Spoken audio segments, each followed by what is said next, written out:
नमस्कार साथियों, स्वागत है आपका एक बार फिर से हमारे YouTube channel Dhampur study point में। आज की क्लास में हम आपके लिए लेकर आए हैं यूपी बीएड 2023 जिसका एंट्रेंस एग्ज़ाम होने वाला है। जिसके फॉर्म की डेट अभी आज ही बढ़ाई गई है, अब अप्रैल में कर दिया गया है। ठीक है दोस्तों, क्योंकि इसमें फॉर्म का आवेदन जो हुए थे वे कम हुए थे, इसलिए फॉर्म की डेट बढ़ा दी गई है। अगर कोई फॉर्म भरने से रह गया हो तो फॉर्म जाकर भर सकता है अभी भी सरकारी-result.com पर। तो आज की वीडियो में हम बात करेंगे GK/GS का सेट है सेट नंबर 3, और इसमें PYQ होंगे और मोस्ट एक्सपेक्टेड क्वेश्चन होंगे। ठीक है दोस्तों, तो अगर आप हमारे चैनल पर नए हो तो चैनल को सब्सक्राइब करना ना भूलें और वीडियो को अंत तक जरूर देखें। 25-26 क्वेश्चन है, मोस्ट इम्पोर्टेंट, मोस्ट एक्सपेक्टेड। ठीक है दोस्तों, तो चलते हैं हम आगे की ओर। वीडियो को लाइक करें, शेयर करें, कमेंट करके बताएं कि आपको हमारी वीडियो कैसी लगी। तो आज की वीडियो का हमारा पहला क्वेश्चन है, मानव जन्म मुक्त लेता है परंतु सभी ओर से वह जंजीर में है, यह विधान किसने दिया है? नंबर 1 WII किलीपैट्रिक ने, अब्राहम मास्लो ने, जीन जैक्विस राउसेट ने या जॉन डीवी ने। तो ये आपको बताना है कि इन चारों में से यह विधान किसने दिया है कि मानव जन्म मुक्त लेता है, यानी कि जब मानव का जन्म होता है तो वह जो है सारी विधाओं से दूर रहता है, मतलब सुख रहता है, मुक्त रहता है, परंतु वह सभी ओर से वह जंजीरों से बंधा हुआ है। यह विधान किसने दिया था? तो इसका जो सही आंसर है वो है ऑप्शन नंबर सी, जीन जैक्विस राउसेट। तो इसका ऑप्शन नंबर सी सही है। ठीक है दोस्तों, तो चलते हैं आगे की ओर अपने नेक्स्ट क्वेश्चन पर। 24 क्वेश्चन हमारा, निर्णय लेने का कार्यक्षेत्र है। नंबर 1 संगठन, नंबर 2 प्रबंध, नंबर 3 निरीक्षण या फिर नंबर 4 प्रशासन। तो इन चारों में से आपको सही विकल्प बताना है कि इसका सही विकल्प कौन सा है। जो निर्णय लेते हैं हम वह किस कार्य क्षेत्र के अंतर्गत आता है? तो इसका जो सही आंसर है वो है ऑप्शन नंबर डी, प्रशासन। ठीक है दोस्तों, तो ऑप्शन नंबर डी इसका सही आंसर है, प्रशासन ही निर्णय लेने का कार्य क्षेत्र है। तो आगे की ओर चलते हैं। शिक्षक छात्रों की क्षमता किस तरह मापता है? यानी कि एक जो शिक्षक होता है वह अपने छात्रों की क्षमता को किस प्रकार नाप सकता है? तो इसके 4 विकल्प दिए गए हैं। नंबर 1 है छात्र के माता पिता से पूछकर, छात्रों की जांच करके, छात्रों को पूछकर या छात्रों द्वारा किए गए विविध कार्यों का विश्लेषण करके। तो ये आपको बताना है कि वह छात्रों का क्षमता किस तरह माप सकता है एक शिक्षक। तो इसका जो सही आंसर है वो है ऑप्शन नंबर बी, छात्रों की जांच करके।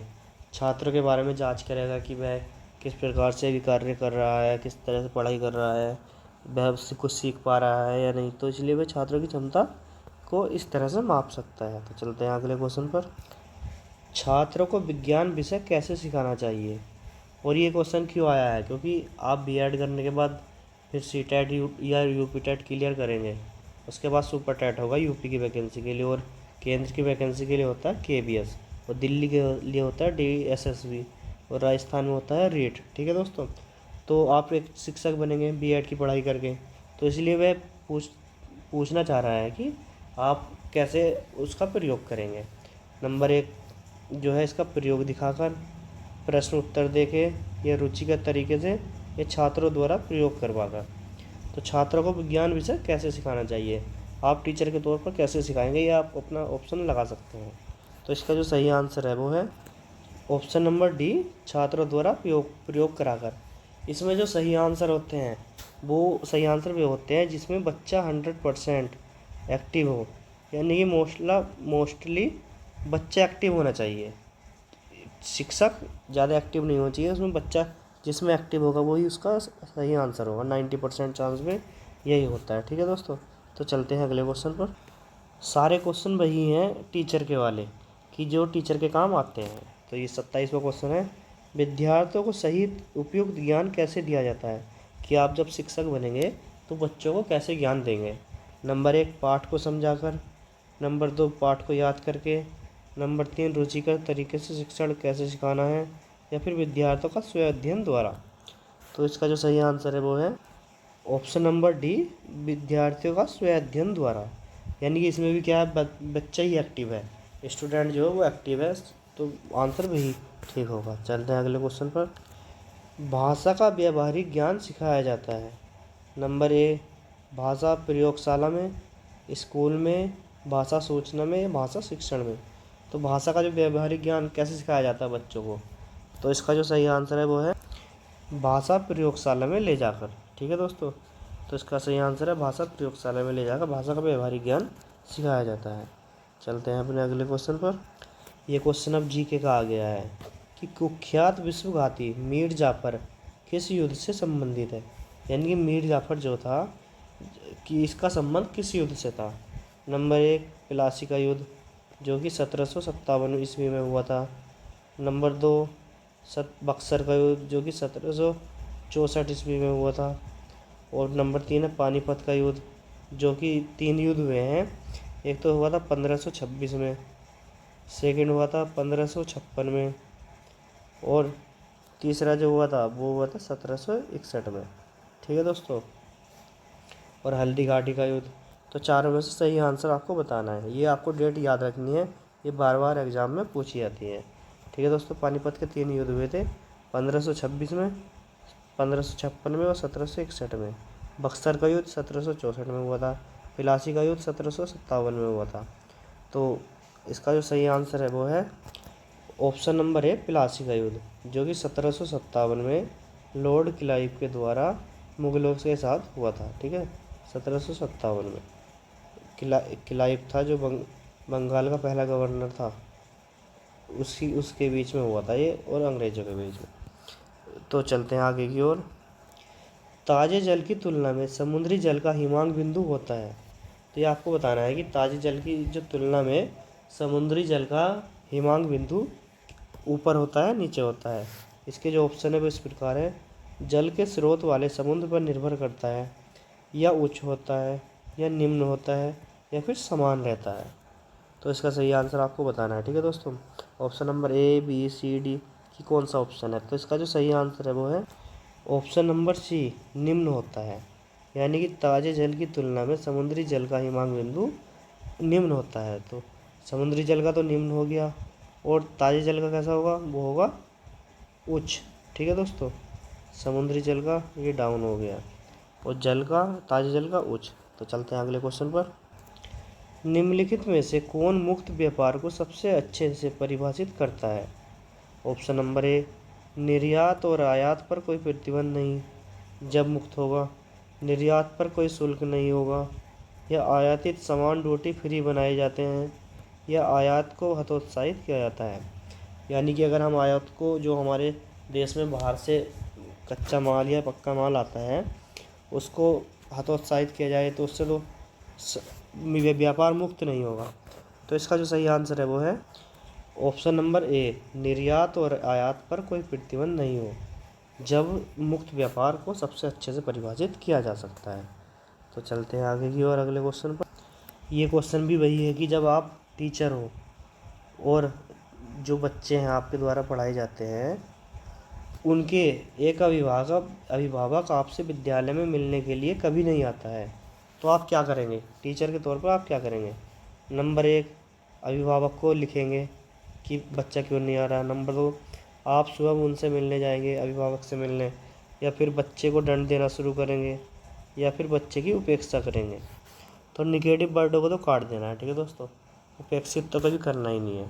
तो इसका जो सही आंसर है वो है ऑप्शन नंबर बी, आप स्वयं उनसे मिलने जाएंगे। यानी कि अभिभावकों से उनसे मिलने घर जाएंगे, जो फिर उनसे बच्चों से बात करेंगी, दोनों से, अभिभावक और बच्चों के साथ, दोनों के साथ मिलेंगे। ठीक है दोस्तों, तो चलते हैं अगले क्वेश्चन पर। कक्षा में जो विद्यार्थी प्रश्न पूछते हैं उन्हें क्या करेंगे आप जब एक टीचर होंगे। ठीक है, तो ये आपको याद रखना है। टीचर के तौर पर क्या करेंगे, कक्षा चर्चा में भाग लेने के लिए प्रोत्साहित किया जाना चाहिए। यानी कि बच्चों को प्रोत्साहित करेंगे कक्षा में की चर्चा में भाग लेने के लिए। लगातार प्रश्न पूछने के लिए प्रोत्साहित किया जाना चाहिए। स्वतंत्र रूप से उत्तर ढूंढने के लिए प्रोत्साहित किया जाना चाहिए। ये कक्षा के बाद शिक्षक से मिलने की सलाह दी जाए। तो इसका जो सही आंसर है वो है ऑप्शन नंबर 20 का सही आंसर है। लगातार प्रश्न पूछने के लिए प्रोत्साहित किया जाना चाहिए बच्चों को, तभी तो उनका पता चलेगा कि बच्चा कुछ सीख रहा है या नहीं सीख रहा है। ठीक है दोस्तों, चलते हैं अगले क्वेश्चन पर। अध्यापक की मुख्य भूमिका की एक पहचान है। इन चारों में से एक पहचान है अध्यापक की मुख्य भूमिका की। नंबर 1, संयोजक के रूप में। नंबर 2, प्रेरक के रूप में। नंबर 3 प्रबंधक के रूप में, या नंबर 4 नेता के रूप में। तो इसका जो सही आंसर है वो आपको बताना है, ठीक है दोस्तों। पहला संयोजक, दूसरा प्रेरक, तीसरा प्रबंधक, या चौथा नेता। तो इसका जो सही आंसर है वो है तो ऑप्शन नंबर डी, अभिभावक। एक अध्यापक जो है वो एक नेता की तरह होता है, और जो बच्चे होते हैं वो उसकी जनता की तरह होते हैं, तो उसमें के द्वारा वह सब कुछ करने के लिए तैयार होता है। तो चलते हैं अगले क्वेश्चन पर। इसमें थोड़ी टाइपिंग मिस्टेक है कि अध्यापक से पहले एक अध्यापक करता है, यह अध्यापक नहीं है, यहाँ होगा अध्यापन, ठीक है, नो होगा। अध्यापन से पहले यानी पढ़ाने से पहले एक अध्यापक क्या करता है? नंबर 1 विद्यार्थियों की रुचि की जानकारी लेता है, अध्यापक पाठ की तैयारी करता है, या हेतुओं की पहचान करता है, या उपरोक्त सभी। ठीक है दोस्तों, तो इसका जो सही है उपरोक्त सभी, यानी वह विद्यार्थियों की रुचि की जानकारी भी लेगा कि बच्चे को किस चीज़ में इंटरेस्ट आ रहा है। अध्यापक पाठ की तैयारी भी करेगा कि कौन सा पाठ पढ़ाना है, वो कैसे पढ़ाना है, ठीक है। और हेतुओं की जानकारी भी कि किस तरीके से बच्चे को पढ़ाना है कि बच्चे को सही समझ में आ जाए। ठीक है दोस्तों, तो इसका ऑप्शन नंबर डी, उपरोक्त सभी आंसर सही है। तो चलते हैं अगले क्वेश्चन की ओर। सार्थक अध्यापन में शामिल है कि, यानी कि सार्थक अध्यापन जो होता है उसमें क्या क्या शामिल है? नंबर 1 अध्यापक क्रियाशील है और विद्यार्थी क्रियाशील है, यानी कि अध्यापक भी क्रियाशील है और विद्यार्थी भी। नंबर 2 अध्यापक क्रियाशील हो या न हो परंतु विद्यार्थी क्रियाशील होना चाहिए, तो ये सार्थक अध्यापन होगा। अध्यापक क्रियाशील है परंतु विद्यार्थी क्रियाशील हो या न हो, ठीक है। और उपरोक्त सभी परिस्थिति, तो इसमें मैंने आपको पहले ही बताया कि जिसमें बच्चा सबसे ज़्यादा एक्टिव होगा वह आंसर सही होगा। तो इसका जो सही आंसर है वो है ऑप्शन नंबर ए, अध्यापक क्रियाशील है और विद्यार्थी क्रियाशील है, यानी कि दोनों क्रियाशील होंगे तभी एक सार्थक अध्यापन होगा। जिसमें अध्यापक क्रियाशील नहीं होगा तो उसमें बच्चा क्या करेगा, और अध्यापक क्रियाशील है परंतु विद्यार्थी क्रियाशील नहीं होगा तो उसमें भी बच्चा कुछ नहीं कर पाएगा। और उपरोक्त सभी तो होंगे नहीं, क्योंकि दो आंसर गलत है। तो इसका जो सही आंसर है वो है ओ ए, अध्यापक क्रियाशील है और विद्यार्थी क्रियाशील है, तो सार्थक अध्यापन संभव है। चलते हैं अगले क्वेश्चन पर। अध्यापन का सर्वप्रथम परिणाम है, नंबर 1 विद्यार्थियों के व्यक्तित्व का संपूर्ण विकास करना, विद्यार्थियों के चरित्र का विकास करना, विद्यार्थी के व्यवहार का इच्छित दिशा में बदलाव करना, या उचित काम में नियुक्त करना। तो अध्यापन का सर्वप्रथम परिणाम क्या है? तो इसका जो सही आंसर है वो है ऑप्शन नंबर सी, विद्यार्थियों के व्यवहार का इच्छित दिशा में बदलाव, यानी विद्यार्थियों का जो व्यवहार है उनको एक अच्छी दिशा में ले जाना अध्यापन का सर्वप्रथम परिणाम है। चलते हैं अगले क्वेश्चन की ओर। अध्यापन की कार्य क्षमता की प्राथमिक आवश्यकता क्या है? जो अध्यापन है उसकी जो कार्य क्षमता है उसकी प्राथमिक आवश्यकता क्या है? नंबर 1 अध्यापन में माध्यम और टेक्नोलॉजी के सही प्रयोग में निपुणता, अध्यापन कौशल में निपुणता के प्रयोग में, अध्यापन की विविध तकनीकी निपुणता, या ये सभी। तो इसका जो सही आंसर है वो है ऑप्शन नंबर डी, ये सभी, यानी कि अध्यापन में जो माध्यम होगा वो टेक्नोलॉजी का सही प्रयोग होना चाहिए, अध्यापन में जो कौशल होगा वो निपुणता के प्रयोग में होना चाहिए, और अध्यापन की विविध तकनीक का निपुणता होनी चाहिए, क्योंकि आपकी क्लास में जो बच्चे होंगे वो विविध क्षमताओं वाले होंगे, विविध व्यवहारवादी होंगे, तो आप उनको विविध तरीक़ों से समझा सके, ऐसी आपके पास निपुणता होनी चाहिए। ठीक है दोस्तों, तो चलते हैं अगले क्वेश्चन पर। अध्यापन में प्रश्नावली का कौशल बहुत ज़रूरी है, यानी कि जो प्रश्नावली होती है, एक्सरसाइज बाद में देते हैं अध्यापन पाठ पढ़ाने के बाद, उसका क्या प्रयोग है, ठीक है। नंबर 1 विद्यार्थियों को इम्तिहान के लिए तैयार करना, शिक्षण में विद्यार्थियों के क्रियात्मक भाग लेने को निश्चित करना, या विद्यार्थियों के तथ्य याद रखने में, या विद्यार्थियों को अनुशासित करने में। तो चारों में से एक सही आंसर है, तो इसका जो सही आंसर है वो है ऑप्शन नंबर बी, शिक्षण में विद्यार्थियों के क्रियात्मक भाग लेने को निश्चित करना, ठीक है।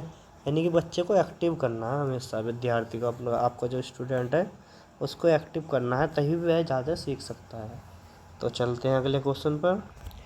एक अध्यापक है जिसको अपनी आय बढ़ानी है, यानी कि जो उसकी इनकम हो रही है वह उसको बढ़ाना चाहता है, तो आप उसे कौन सा आइडिया देंगे कि वह पुस्तकें लिखे, शेष वक्त में कोचिंग संस्थाओं में पढ़ाए, स्कूल कॉलेज में ज़्यादा आय देने वाला कार्य स्वीकारे, या अध्यापन के सिवाय अन्य कॉन्ट्रैक्चुअल कार्य को स्वीकार करें?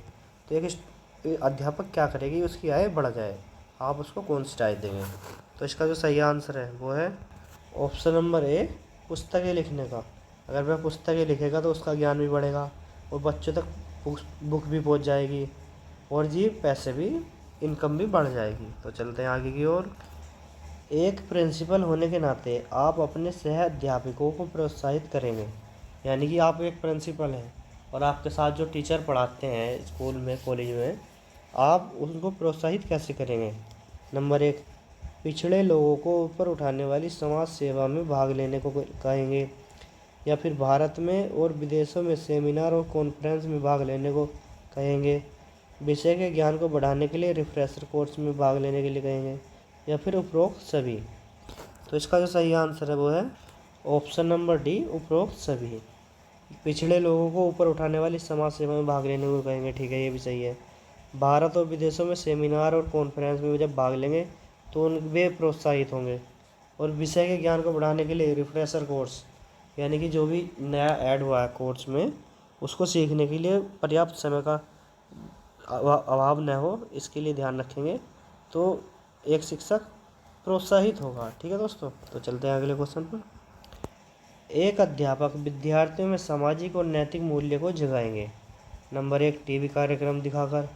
यानी कि जो अध्यापक है वो विद्यार्थियों में सामाजिक और नैतिक मूल्यों को कैसे बढ़ाएगा, टीवी दिखाकर, या फिर मूल्यों पर भाषण करके, धार्मिक उत्सव मनाकर, या विद्यार्थियों को यह पाठ्य सूची प्रवृत्तियों में शामिल करके। तो इसका जो सही आंसर है वो है ऑप्शन नंबर डी, विद्यार्थियों को यह पाठ्य सूची प्रवृत्तियों में शामिल करके।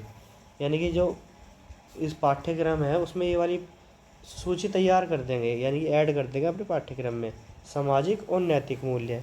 इसलिए सामाजिक विज्ञान और सोशल साइंस वगैरह ये सब्जेक्ट बने हैं, नैतिक विज्ञान भी बना है। ठीक है दोस्तों, तो चलते हैं अगले क्वेश्चन पर। विद्या का सबसे उचित अर्थ क्या है।